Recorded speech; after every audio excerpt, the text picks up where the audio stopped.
with Wytlabs, an e-commerce marketing agency. Today's guest is Camilla. Camilla, feel Hi. free to introduce yourself and let our viewers know about your background. Sure. So my name is Camilla, as stated. I own the jewelry brand Camilla Limon, which is an empowering jewelry brand made to spark joy. And mostly everything is handmade. And yeah, I've been doing it since I was 8 years old, so almost 20 years. Awesome. Well, what inspired you to create the brand?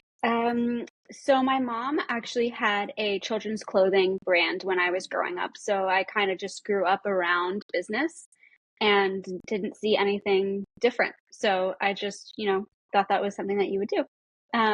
So I would take the boxes. I'm sure some of the viewers know the boxes from Michael's that have all the beads and the string and everything ready to go. That's how I started, really. My mom would have pop-ups with her own brand, and I would just have a little table as an 8-year-old and selling my things. And then as I grew, so did my style and the design that I would create. Awesome. Where are you selling right now? So mostly e-com. I do some markets in New York City and actually in Florida as well, and in wholesale. So I work directly with stores. Amazing. Who is your ideal target audience for the brand? Women like me who are, in your late 20s, you're looking for a piece that you can wear, a versatile piece you can wear to work and dress it up. You could go to happy hour afterwards. You could wear it to a wedding. We're at the age now where you can invest in pieces that you're going to wear for a long time, but you also want to make sure that you can wear them everywhere. 100%. What makes you different, or shall I say better than your competitors? I would say knowing my target audience very well is something that definitely helps. And I love to collaborate with my competitors as well. So learning from them and figuring out how to stand out amongst them and be a little bit different, but also, like I said, collaborate with them as well. Great. What are your best-selling products? Okay. Best-selling products would have to be, I work primarily with gold. So right now, for example, these, you can't really see with my AirPods in, but they're little pearl earrings, You can see studs. them. With the gold, like I said, something that it's versatile. You could definitely wear this to work, but you could also wear it to a wedding. You could wear it to happy hour, like I said. And then these cups have been my staple since, oh my gosh, for 10 years now. And they all have different empowering phrases on them. And so these have always been my bread and butter.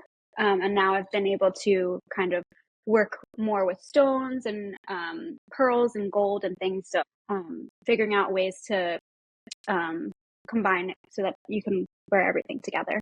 Awesome. Looks very nice. Thank you. What is your favorite of all of your pieces? This is a question that I get a lot from my clients. I always say favorite to wear or favorite to make are two different things. So I personally go more for the minimalistic pieces. So like I said, like these. So I have another necklace it's from the same collection, which is all pearls with gold beads in between. It's more of like an understated minimalistic look. That's what I like to wear personally. But then to make, I love all the things that have to do with wire work because I love getting my hands in there and really creating things. So Good yeah. answer. What is your future plan for yourself and the brand? Yeah, so I just moved to DC, so the business has really been in Florida for the last few years. So I'm looking to expand and work in the Northeast primarily now. So expanding more here, doing many more pop-ups in New York City, and finding our niche in DC, which is where we're based here now. Great. What activities have you done to promote the brand that's been the most successful? Finding the right in-person events, I think, has definitely helped find people that will organically come to the website. Also working on SEOs, again, to build our findings and rankings on Google has also helped a lot. Great. When is your next event? I actually don't have any planned right now. So because the summer is a little bit slower for us, I'm working just prepping everything for holiday, which is always crazy. Do you promote it on your socials when you do? So, Yes, yes. Mhm. so being an entrepreneur and starting this amazing brand, what are some challenges that you faced in the past few years, and how were you able to overcome them? Yeah. So online is constantly changing. So I think a hurdle that we've faced is having to figure out how to continuously learn all of the platforms and updates and how to get our brand standing out amongst the rest. Um, so that's definitely been a challenge, but it's just consistently being open to consistently learning as much as you can, so that you stick with the times. That's good advice. Always keep learning. Well, speaking of advice, so say there's an entrepreneur looking to start a brand here in 2024. What advice can you give to anyone that's looking out there to start a brand this year? I'd say just start. It's never going to be perfect.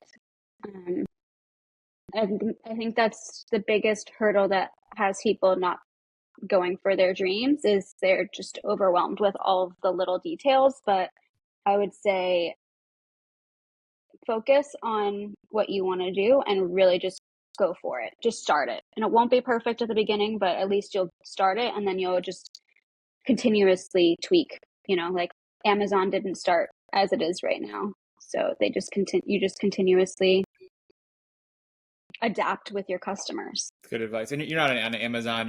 You're just mostly e-commerce and events, right? Your site. Yes, yes, Okay. yes. Is there anything that I haven't asked you that you'd want our listeners to know about yourself and your brand?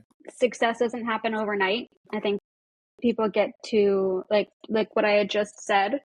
You have to really love what you do in this as an entrepreneur because it is super hard. But when you do, it makes every little moment so worth it, especially when you get to connect with your customers and see how your products have impacted them, which is, worth everything. It's awesome. Speaking of the brand, how I know you have your first name in there. How did the name come? So I was 8 when I made it. I'm Peruvian, so I was speaking Spanish, and it just kind of rolled off the tongue and stuck. Awesome. Well, that was my final question, Camilla. I So, appreciate you coming on the podcast of and course, hearing about your story and your brand, and thank you for your time. thank you.